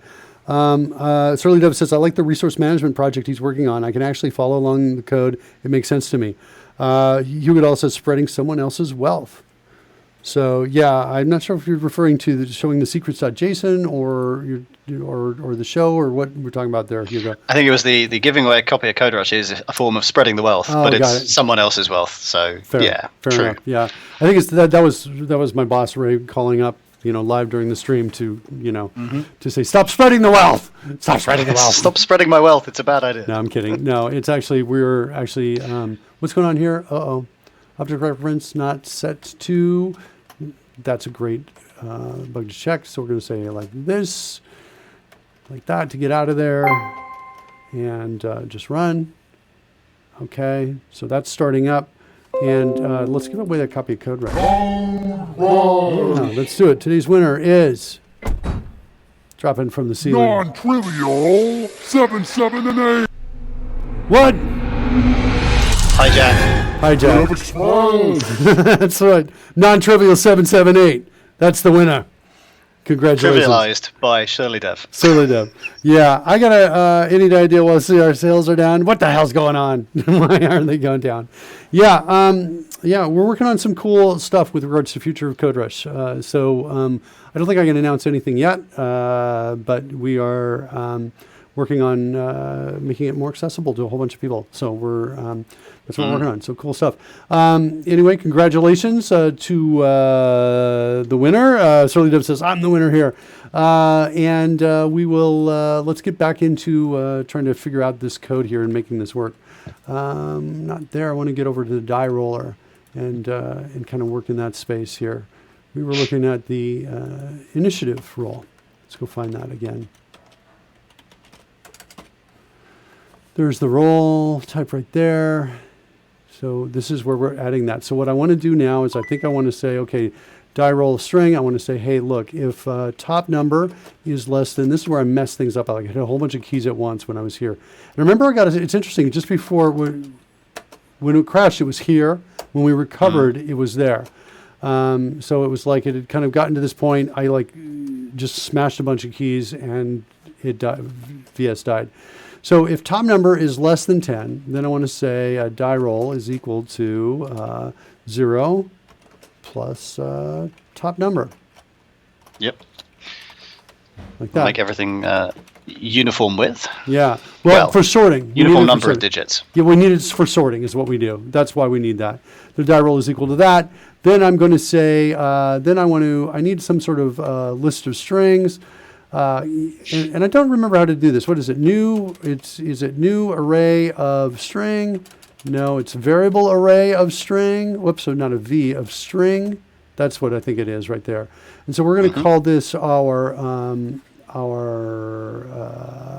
we going to collect it here? We're going to collect it here, I think is what we're going to do. We're going to put it in here. So we're going to say, I'll change this to a let, and we're going to say this is going to be our initiative summary, I guess. It's an array of string. And then we're going to come down here and we're going to say, hey, if that is equal to null, like that, then we're going to create a new instance of it. So we'll say that's equal to new. And what is, it's this. I forget that it's that easy, right? I do that. And, yes, empty array. Yeah. And then down here, I'll change that to a let as well. And then, so now I'm going to say initiative summary dot push. And inside there, we're going to push in a string that is going to have basically the die roll. This is a house. Wait, I'm doing C# when I need to be doing VB. There's the VB code right there. I did wonder. I wasn't going to say anything, but No. I was like, which language? How does that work? You were right. And then we're going to go do this as well with the player name. So that is going to pop those in there like that. Okay. And then we're going to come down outside of this. So here's another example, selection increase. Well, okay, I can see it kind of doing that, but I almost feel like, you know what? I think there's a problem there too. Watch this, Rory. I want this fixed. Watch. Selection increase, one more time. No. It should do that right to there, right? So that it's just there. See what I'm saying? Trying to keep both ends on screen for as long as possible. Well, but also because this was, like here, we're going to say, okay, this piece was on screen. The other piece is not. Let's keep that piece as much as we can on. If we had to do more, we should roll it all the way up to the top, right? Okay. So, taco activate, Michael Jolly. Certainly Dev saying it. Yeah. Will Bennett's looking quietly. We got a couple people missing. Taco activate, Michael Jolly. You got to say something, buddy, so we can get you coming in. I want that. And then the other thing I was just going to say is as we go higher, right, at this point now I want to see, is it the for loop? Do I have it? I do, but I don't see it. I need to see that. You didn't know that until you were scrolling up to find out. Yeah, so that's why I need this here. I need that there. So because I want to use selection increase to quickly get outside the for loop. And then once I'm outside, then I can come out here and then I can say, hey, if initiative summary, then we can come in and I think we need to sort it. So we're going to say sort like that. And I think we have to do nothing because I think compare function is just going to do it for us. Then we need to show that. So I think we're going to come in here and we're going to say, oh no, we won't be able to show the player color because we don't have that data in there. So now I've got a compelling reason to do it the other way. The proper way. Yeah. I think I'm going to do it. How you doing on time, Rory? I was just planning on sneaking out. I kind of got to sneak out. Go ahead, sneak out. I'm going to do player roll stat. I'll see you later, buddy. Thanks so much. All right, bud. We'll see you tomorrow. Rory's awesome, kids. He's totally awesome. Thanks so much, Rory. Totally appreciate you being here. All right, so I think I'm going to call it player role, I guess. Let's pass in here. We want to pass in the role, so it's going to be a number. So that'll be the role. Then we're going to type in a player name, the name of the player, like that for that role. And the other piece, what was the other piece of data that I needed? It was the color. I think the ID, the player ID. So we're going to say player ID is what we're going to do. So we're going to pass in another number there, ID, like that. Then I'm going to make these all public. And that outro noise for Rory sounds just like the Skype sound. Interesting. Yeah, well, I think he was disconnecting is what. Chuking69 asks, is this C#? We're in TypeScript right now. We were in C# earlier, and we're now in TypeScript. We'll probably be in TypeScript for the rest of the show. So I'm just going to make these pieces public right here. And then I'm going to create a new player role for those backup where we were here. So this is going to be an initiative. This is going to be an array of player role for initiative summary. And then so now down in here, we're going to come in here and we're going to do things a little bit differently here. So we're going to, instead of putting a string in, we're going to say new player role. It's not too much work to do this. And let's see, we've got our die role right there. That's our role. Our player name is the next parameter. And our ID, which is, I'm pretty sure, is right there. Like that. So that's going to get us our new player role. We need another closing paren. Not our die role, our top number. That's awesome. TypeScript is there to help us out. TypeScript is a superset of JavaScript. What's the difference between TypeScript and C#? There are a number of syntactic differences. For example, in my declaration here, the type comes after, and in C# it comes before. Also, there's use of let, which essentially means declare a variable of a very, very specific local scope. And there are a number of other, minor differences. It kind of looks the same, but and I say minor.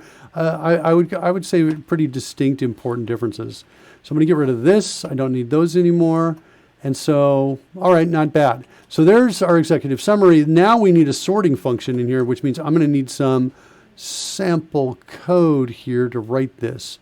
I'm not sure. Can I do this A and B on this? A comma B. Yeah, and pass this in. I'm like so unfamiliar with this. Let's see if I can do it. A dot. Oh, look at that.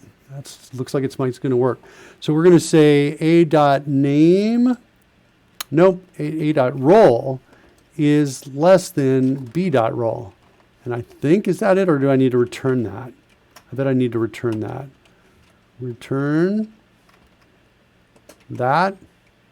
Is that going to get rid of my underline? What do I need? What am I missing here? Boolean not assignable to parameter of type number. Wait, what? Oh, is it number? Number is what it's asking for. Oh, I thought it was a Boolean, whether it was above or not. Okay, it's a minus. It's in the house.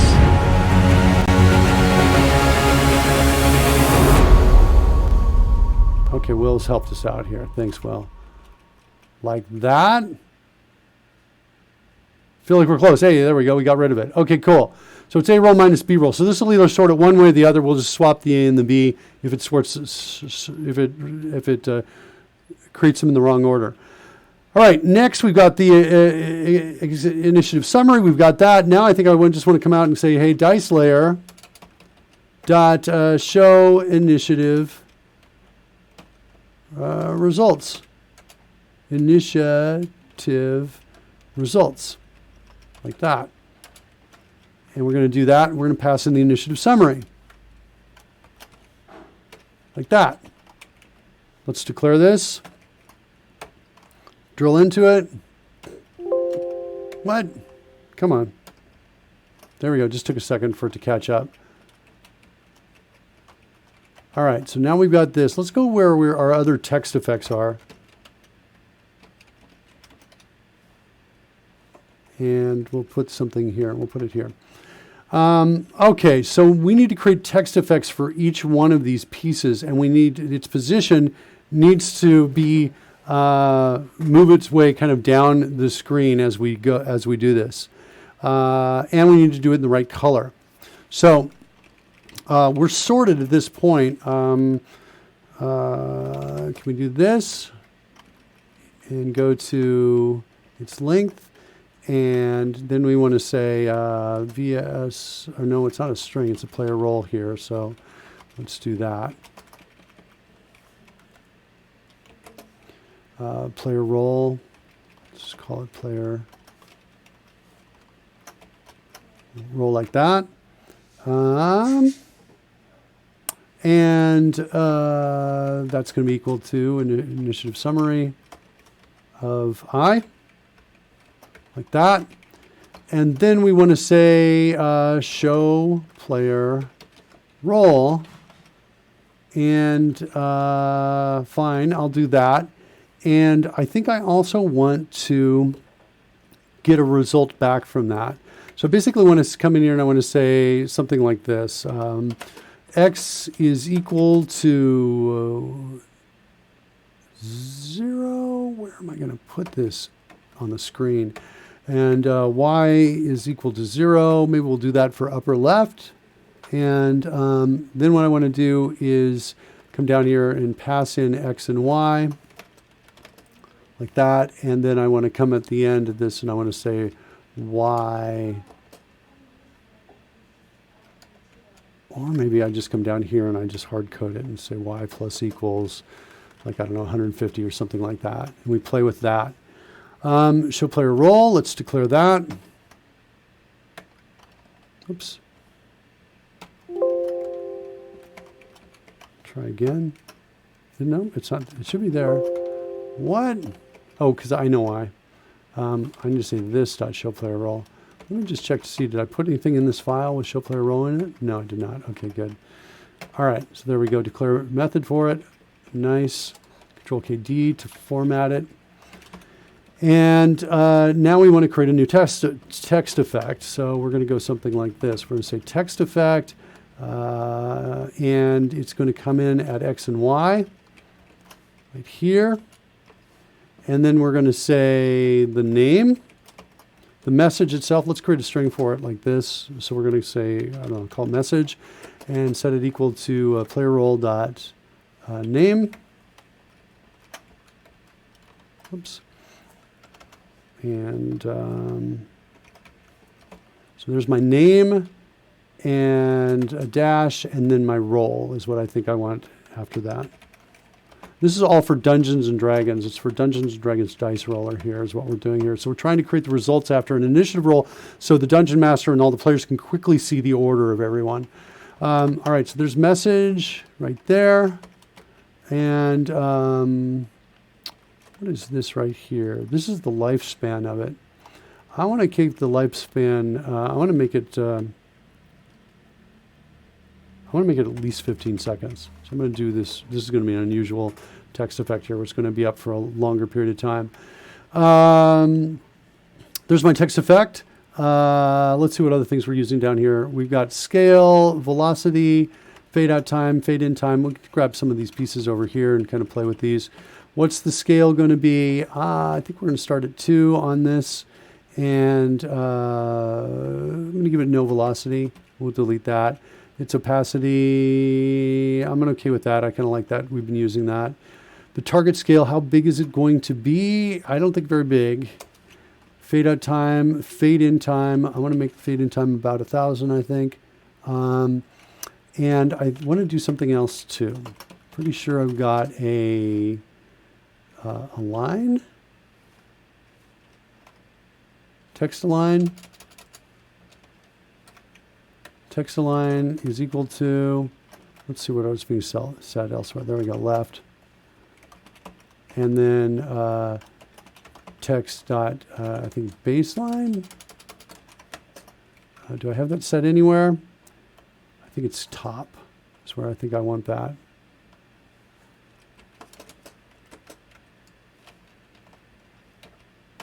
Like that.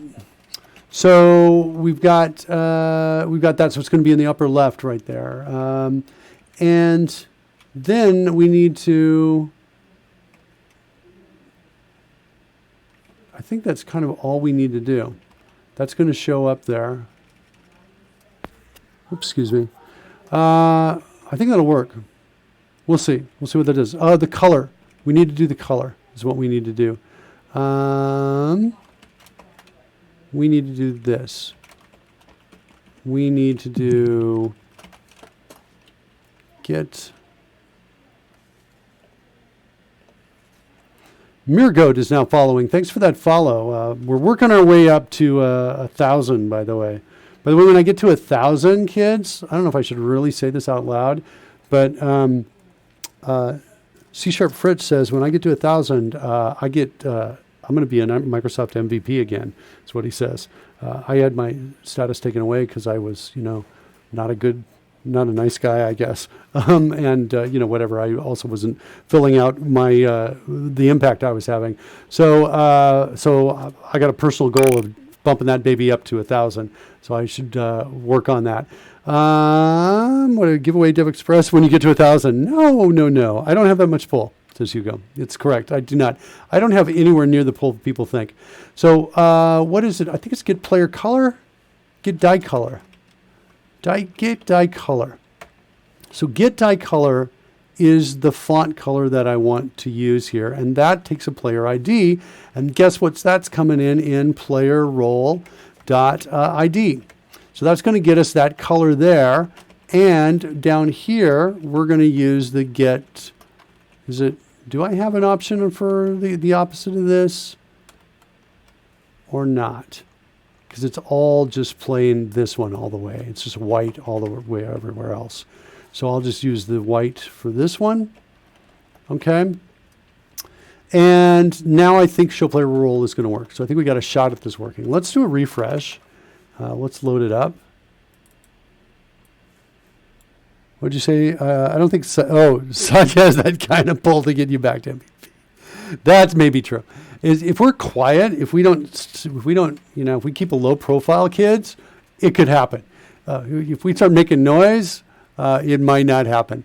But anyway, I'm going to just keep my mouth shut, and we're going to keep a low profile here. All right, so let's try. Get back. It's one of those self-reporting box ticking exercises. Isn't it, Mark? Where you have to list user groups and conferences that you've spoken at. Yes, that is absolutely one of the deals on it. But I was thinking, now that I'm streaming live, guess what? I don't have to go. It's not hard work to do that anymore. I can just say, here, look at my numbers, right? You try fudging your name, like swap the first letter of the first and last name. I will do that, and I will not only swap them, but I'll turn them upside down. I'll become Wark Willer, and no one will know the better. Okay, so now I'm going to switch over into intercombat. So I'm going to click, whoops, didn't want to do that. Fine, no, I don't like that. Let's go back. I want this full screen. Right, like that. And let's bring this up here.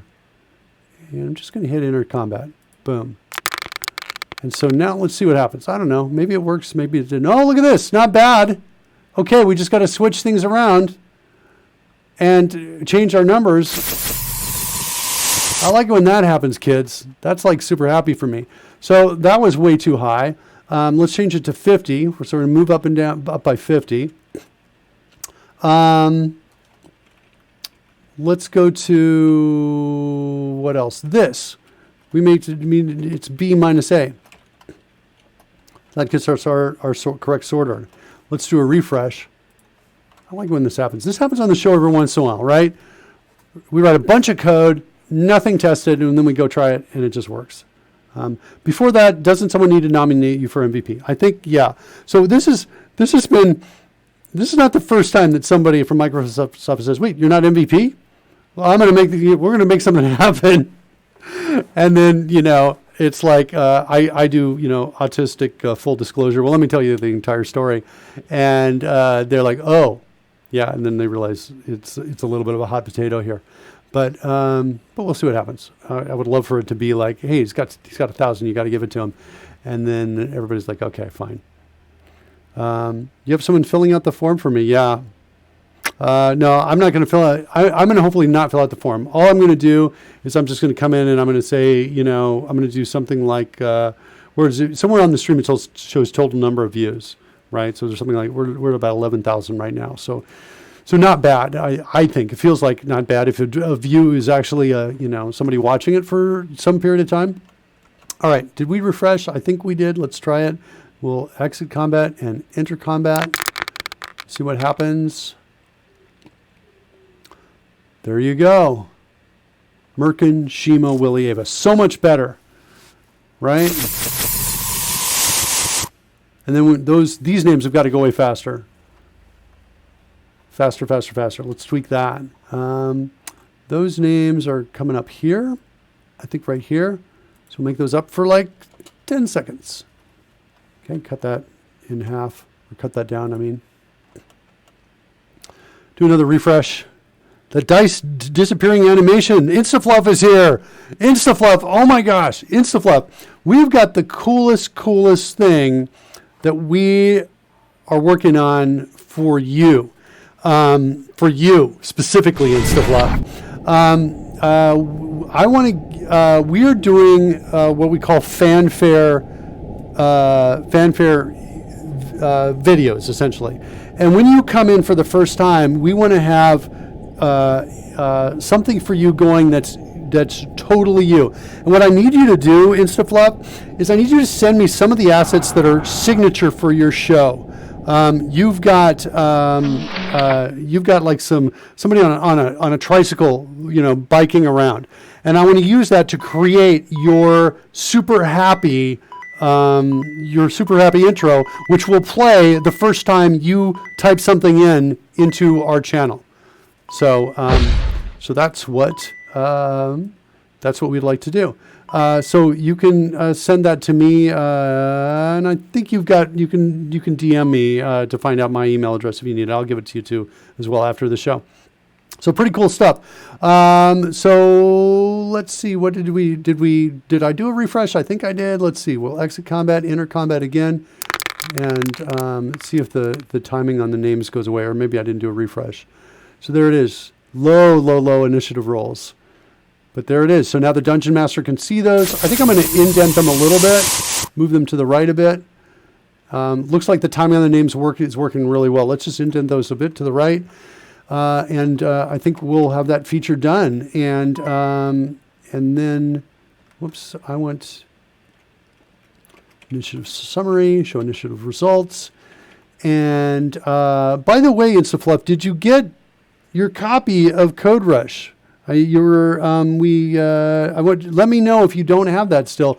Rory was here. I told him to just solve the problem, even though he didn't see your email. He checked a second time. Let's fix that and solve that. X. So I'm going to move this over. Like say 20, I think, and I'm going to maybe make the Y come down like maybe 10, something like that. So we'll get it up there. Maybe all right for symmetry, 10 and 10. We'll do that. And let's refresh one more time, and I think we'll call this perfect. Don't think you did. Oh no. Okay, so we'll do that. We'll get that for you. We will definitely do that. We'll solve all that via a direct message in Twitch Whisper, like shortly after this. I'm gonna get all the details. We're just gonna force it and make it happen. And I think what I'm gonna do is end the show because my president of the company called me during the show. I got to get back, call the president, get back to him. We need to talk about some new stuff that's happening for CodeRushed anyway, and we'll get that done. Let's do that. Did I do the refresh? I think I maybe did. Let's see if I did. Let's enter combat. We enter combat. All the players' dice come out. And there it is. Yeah, it's indented. Looks nice. And there we have it. And I think it stays up long enough so that somebody can work on it. Those names were still like up a little bit too long, but I'm going to be okay with that. Show initiative results. That's really close by. It's right up here. We're going to change this to 8 seconds. All right. And that's it. All right, cool. Excellent. It's Fluff. Sorry, you just came in. I'm like, buddy, I'd love to be here hanging out longer. Inceval, let me show you. I haven't shown you, since you're here live here, let me actually show you some of the other things here, because I'll kind of run through some of the effects, because I think there's some stuff you haven't seen yet. So we have a number of players here, and our players, we can pick our players by selecting these different pieces here. So if I change over to the Karen's player here, and we say, let's do one of her special rolls here. Here's one of Karen's Paladin Smite attacks coming in here. Very cool. With a miss. Here, let's do it with advantage here. So we'll give her advantage, and I'm just, so you can see what I'm doing here. I'm just saying, let's give her advantage. Let's make the damage dice be like 4d12s right there, plus 6. Right, something along those lines. I'll even, after I roll it, I'll throw out a luck roll as well on this. So we'll give her, say we had a lot on the line, and we'll come in here and we'll say, I'm going to click it off screen so you can see it. Yeah, I'll show it. So here we go. Paladin Smite with the luck roll coming out, I think. Sorcerer's Luck coming out as well. And so now we can pick among those dice. The dice that we don't use are grabbed and taken away. All this is overlaid on top of a Dungeons & Dragons map, right? It's super cool, super fun, super beautiful. Also, I've got a luck roll low out here. So say, for example, I don't know, another one player was attacking me like that. I could then throw out a Sorcerer's Luck on that as well. And it's got kind of fun, cool animation as well on this. Kind of, I thought you might like that. But there, so bad luck comes in, and we take that instead of their roll, whatever that is. Sneak attack. Hold on, I'm going to switch over here to Kent. Where are the hands in the goo? The hands in the goo are there. Sneak attack, right there. You've got that roll coming in. We've got for our druid, she can come in. Let me clear those dice out. Our druid can come in with a wild animal form attack as well. There's her wild animal form attack like that. So fun stuff. We've worked on that, built all of this here in the show. So it's all there for the game. It's all overlaid on top of the map, the players, the things like that. I think also you have not seen, and I think you'll love this too. Hold on a second. Is it, what do I have here? Nope, not those two. Yeah, this is the one. So this was kind of cool. So if we do this right, I'll start you out with this one right here. So this is basically our effects editor. So we can have an event like on consume for when the potion is consumed, and it'll play the on consume effect. And if I test that effect out, well, not hearing it though. I think I know why I'm not hearing it, because I disabled the scroll overlay on this page. Did I? Or maybe I just need a refresh on it. Looks like it's not disabled on this page. Refresh it. And, oh wait, it's not that one. It's the Dragonfront overlay. That's the one that needs a refresh. Refresh that one. So we'll see it on the live stream. And I've also got the 3D dice on the live stream now as well. If I take this away and I refresh the 3D dice, you'll actually see it on the live stream when the refreshes stop on that. So we'll... The Dragonfront overlay did. Oh, drone game is invisible. Dragonfront overlay. I feel like the Dragonfront overlay is not working on here. Hold on. Refresh cache of the current page. There it is. There it worked. Okay, there's the refresh. So you see that. That'll come up. All right. So I can't tell what is. There comes the Dragonfront overlay. When this kicks in and starts spinning, that'll mean that's loaded, and we'll see that. And we should be able to test this out. Meanwhile, I want to see if I can test a die roll out on this page. Test rainbow. We're trying that. There's the rainbow is working. The other stuff's working. Excellent. Yeah. The rainbow is from our particle emitter that we built. Okay, hold on a second. Here we go. Let's see. Oh, I'm still waiting for the clock. The clock's not updating. Clock is not updating. Here we go. This. So there's that. So we consume it. There's the effect. And you can set up for like on equip. There might be something else. Like we can create this heavy poof and we're doing live color changes on those images. This one's fun. Test effect. Oh man, like that. So we've got these kind of fun live overlay effects as well. Not in a breakpoint for the clock, are you? No, I'm not. I don't know what's going on with the clock. I don't. Oh, wait. I do know actually. We're here. We're in combat. Let me exit combat and then it'll go back in. We were in combat when it loaded. So it was frozen. That's what's happening. So now, there we go. Cool. We can see it on the live. Thanks, by the way, for that, Hugo. You totally figured out what's happening. So now we can see there in the stream that Ava's number one, Shimo's going to be next, Merkin, and then Willie coming in. And there'll be a map in the background, something along those lines. So that is kind of what we got. It's kind of cool. So that's it. I'm going to run, I'll do my wild magic roll as we'll end up with that as on our final way out here. Here's my wild magic roll. 57. I don't know what it does, but you have to look that up on a table. And with that, we'll say, hey, thanks so much for everybody. Let's go find someone out there who's streaming live. No one I'm following is streaming live right now. Kids. Somebody give me a science and tech. Ooh, I got a Lana Lux science and technology. This is game dev. I don't know. Let's go see what this looks like out over here. What does it say? Hold on. Let's bring it up over here. Channels intended for mature audiences. Well, maybe we won't do that. Surly Dev says Lana Lux, though. Surly Dev is saying the same thing. Thanks for the stream, Mark. Hey, you're welcome so much. Well, I can do that. I'm going to just go ahead and we'll raid you over to Lana Lux, and let me get that raid going here. To go to Lana. She's fine. Okay, cool. Lana _Lux, like that. See if that's working. Did I type that in? She's a riot. Excellent. Okay, cool. That's all I need. With that, kids, we're going to say thanks so much for watching, and we will see you all next time.